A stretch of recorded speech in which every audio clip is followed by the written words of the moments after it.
வல்லமையிலும் பலப்படுங்கள். நல்லா கவனிங்க, நல்லா கவனிங்க.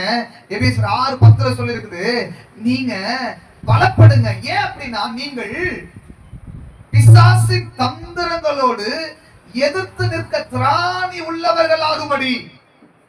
ஆமென் சொல்லுவீங்களா? ஏன் நீங்க பலப்படணும் தெரியுமா? ஏன்னா நீங்க பலப்படலன்னா உங்களுக்கு முன்னாடி நிக்கிற எதிராளியை உங்களால என்ன பண்ண முடியாது, வீழ்த்த முடியாது. பைபிள் அழகா சொல்லுது, நீங்க பலப்படுங்க. ஏன்னா நீங்கள் பிசாசின் தந்திரங்களோடு எதிர்த்து நிக்கிறதுக்கு திராணி உள்ளவர்களாகும்படி. அப்படின்னா நீங்க மாம்சத்தோடும் ரத்தத்தோடும் அல்ல, துரைத்தனங்களோடு. சொல்லுங்க, எல்லாரும் சொல்லுங்க. துரைத்தனம்னா என்ன அர்த்தம்? துரைத்தனம்னா என்ன அர்த்தம்னா, உங்க சூழ்நிலையை தவறாக பயன்படுத்தி உங்களை ஆளுகை செய்யறது. புரியுதா? உங்க சூழ்நிலைய, உங்க பலவீனத்தை பயன்படுத்தி உங்களை விழ வச்சு உங்களை ஆளுகை செய்யறது, அதுதான் துரைத்தனம்.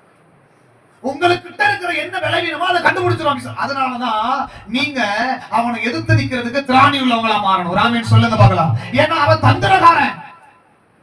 கர்த்தருடைய வார்த்தைய கேட்க விடாம, வசனத்தை உள்ள போக விடாம கேட்பதோடய நிறுத்தி வச்சிருவான்.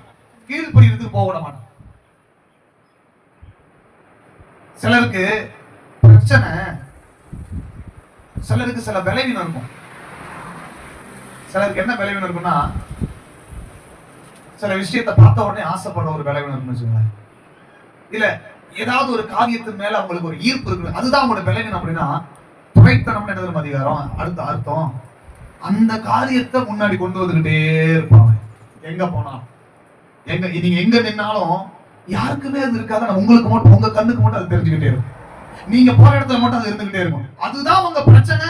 அதை செஞ்சா நீங்க தப்பு பண்ணுவீங்க, நீங்க பாவத்துல விழுந்துருவீங்க அப்படின்னு பிசாசுக்கு தெரியும். அப்படின்னா அவன் கொண்டு வந்து முன்னாடி வச்சுக்கிட்டே காட்டிக்கிட்டே இருப்பான். இது பேர் தான் துரைத்தனம். இதுக்கு பேர் தான் துரைத்தனம்.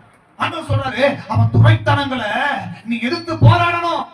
உன்கிட்ட இருக்கிற பலவீனத்தை வச்சு உன்னை வீழ்த்துறதோட விட்டுற மாட்டான். அடுத்து உன்னை அவன் ஆளுகை செய்ய ஆரம்பிச்சிருவான். அது அடுத்து உன்னை அது நடத்த ஆரம்பிச்சிடும். நம்ம பலவீனம் அவனுக்கு தெரிஞ்சிருச்சுன்னா உங்க தலையை தடவி விடுகிற மாதிரி இருக்கும். ஆண்டவர் சொல்றாரு, நீ துரைத்தனங்களோட யுத்தம் பண்ணிக்கிட்டு இருக்கிற, அந்த யுத்தத்துல நீ ஜெயிக்கணும் அப்படின்னா நீ சட்டத்துக்கு உட்பட்டு வரணும். ராமேன் சொல்லுங்க, கர்த்தருடைய வசனத்துக்கு உட்பட்டு வரணும்.